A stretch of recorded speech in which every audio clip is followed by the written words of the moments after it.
ever. Yeah!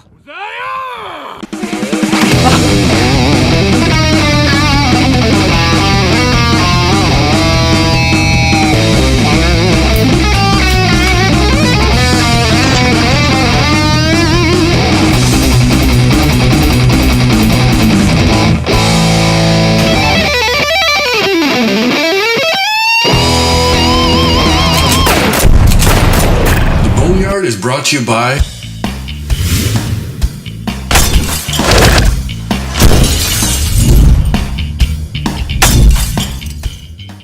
Hey now everybody, it's Jason Acorn here with the Boneyard.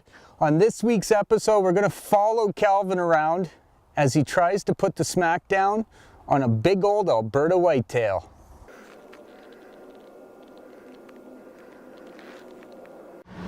You know how in high school they say if you want a girlfriend you should lower your standards?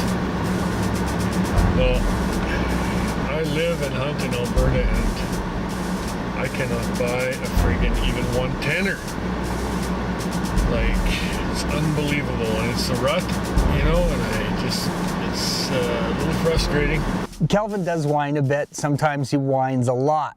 But I'll tell you, Calvin is one busy man. He has a 5-year-old, he has a 2-year-old, a newborn, a couple day jobs, plus he edits the show. So I will cut him the slack. That hunter gene is in you. And when it is inside of you, you either find the time or you make the time.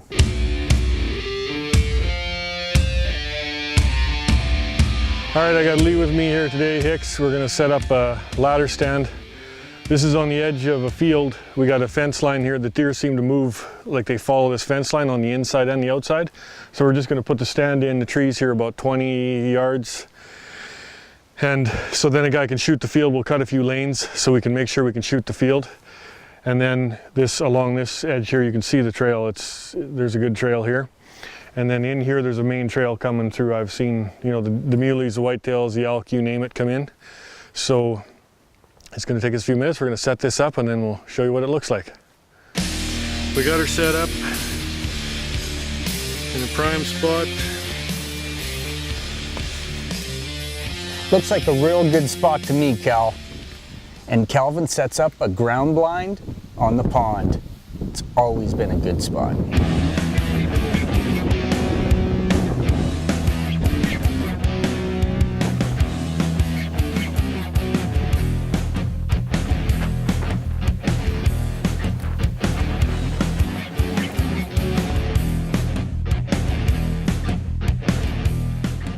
Calvin has 2 deer in particular that he wants to ventilate. This new buck showed up, and Calvin calls him the split brow buck. And of course the Demon 4 is back again. Does everybody remember the triple drop buck? You know, the one Calvin passed on opening day of rifle season last year? That deer never came back. We have no idea what happened to him. I personally think he should have taken him. I don't know, what do you think?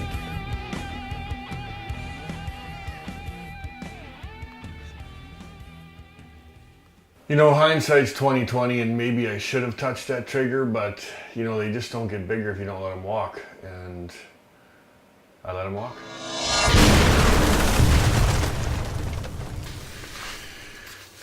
Hello people. It is the second day of hunting season here in Alberta. Just got into the ground blind here, and I'm got about a 2.5 hour sit before it gets dark. So I'm going to ventilate something. Buck, doe, pink elephant, you name it.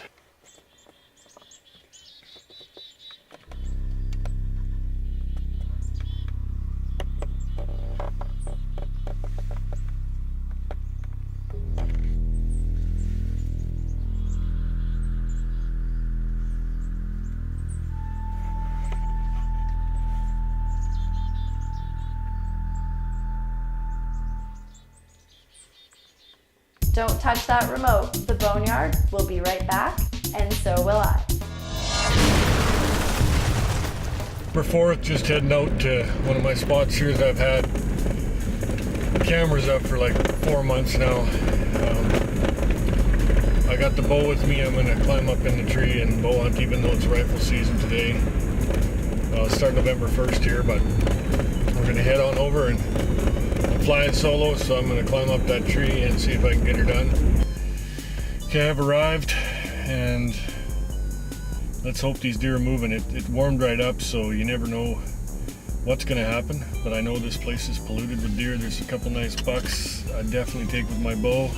There's that nice wide 4x4 with a split brow, and then there's a 5x4. He's an older buck. He's the one I want, but we'll see. You never know what'll walk in here. There's a river running down about a quarter mile from here, so you never know what it'll bring. Wish me luck. 10-4 over and out. Okay, I made her into the stand. It's about 10 after 3. Got 3 hours till dark, so she's going to be a long sit, but I'm excited. This is my big chance. My only chance. I look pretty styling with that hat on, but I'm trying to do everything right here. 10-4 over and out.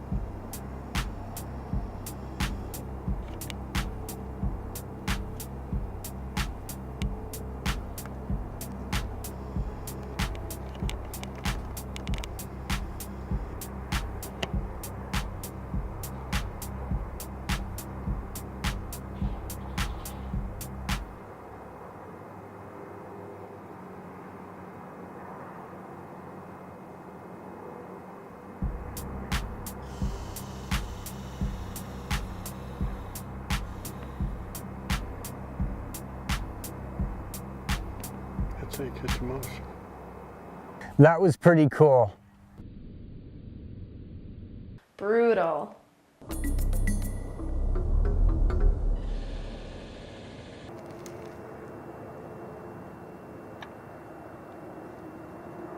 The Boneyard. We'll be right back.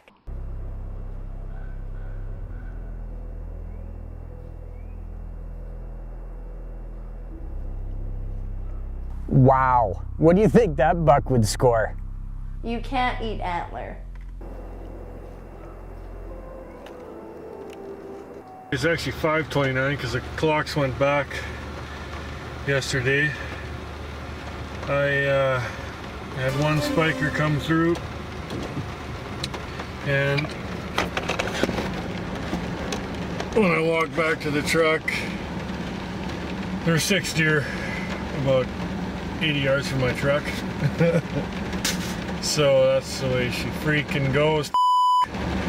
Anyway, what do you do?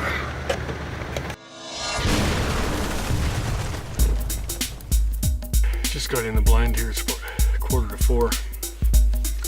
Went out with Brooklyn Chopco there last night. We had 4 bucks come in. 3 come in at about 5 to 5. And they kept looking back, and then another buck come in, but it was another 15, 20 inches, so we decided to pass on those bucks, but still it was cool to watch them run around there. And now tonight I'm all by myself with the camera, which is a good night. It's about, I'd say, minus 15, a little bit of wind. The wind is real good for me here, so all I can do is sit here and wait and hope for the best.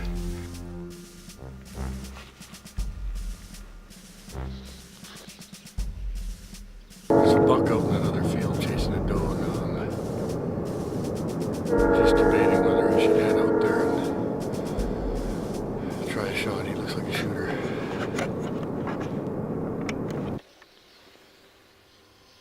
Well, I'm back at her again here. I got a chance to go out again tonight in one of my favorite spots, so hopefully a giant walks through in my dreams.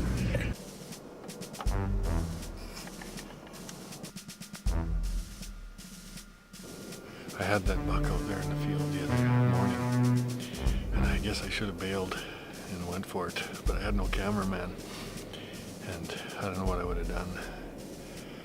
Maybe strapped this thing to the top of my rifle and took a shot at it.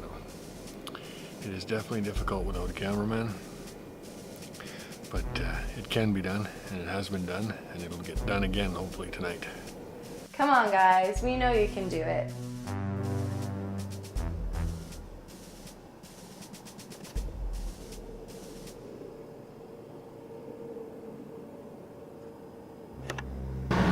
You know how in high school they say if you want a girlfriend, you should lower your standards?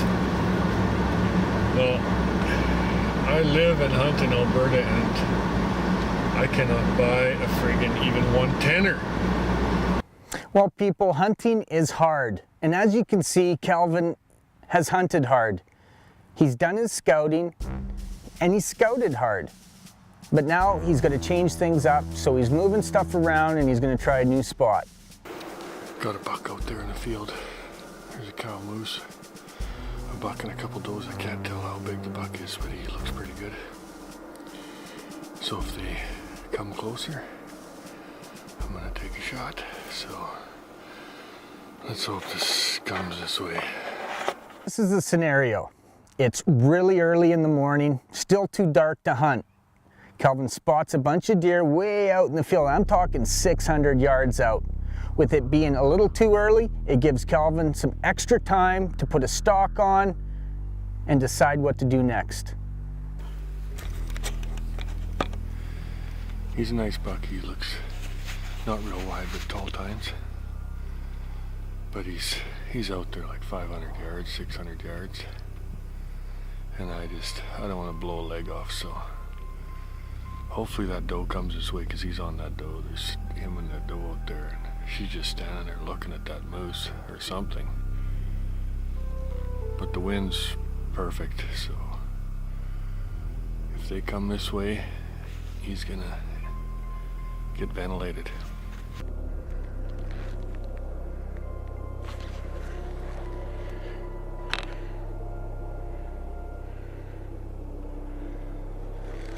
It's a moment of truth. Calvin's got a good lean, the camera's on, it's recording. Now all he has to do is make that 300-yard shot. And it's boom dead, baby.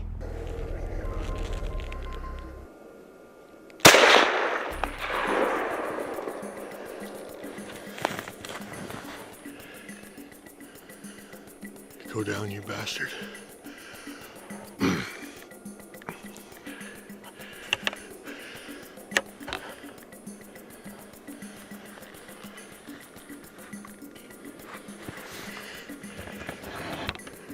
Go down. Don't you go in the trees.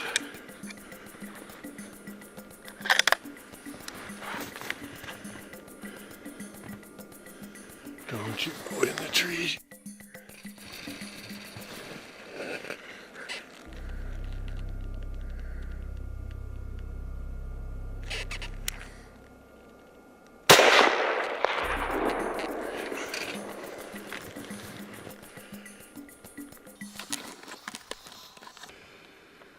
There we go.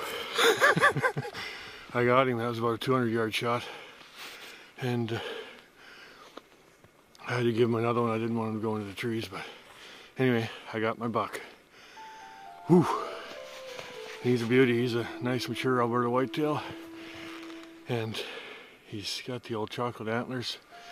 Long tines. He's only a 4x4, but still he's a beauty. I'm gonna go up there and have a look. So he's about 20 yards away from me. All right, here is my Alberta whitetail. I've been hunting as hard as I could, and you know, it's just, it worked out perfect. He was out in the middle of the field. I seen him kind of in the dark. I seen he had a big body, so I went up the tree line, kept moving down. They stayed out there. Then finally he started coming towards the trees, and then I took my shot.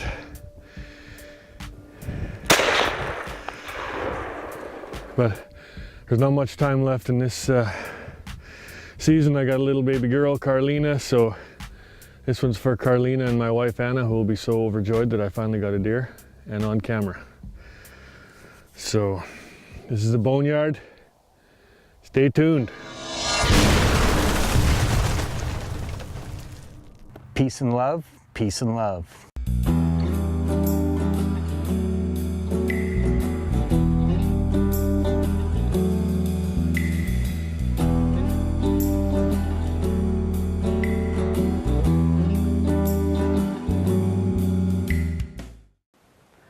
It's a cat.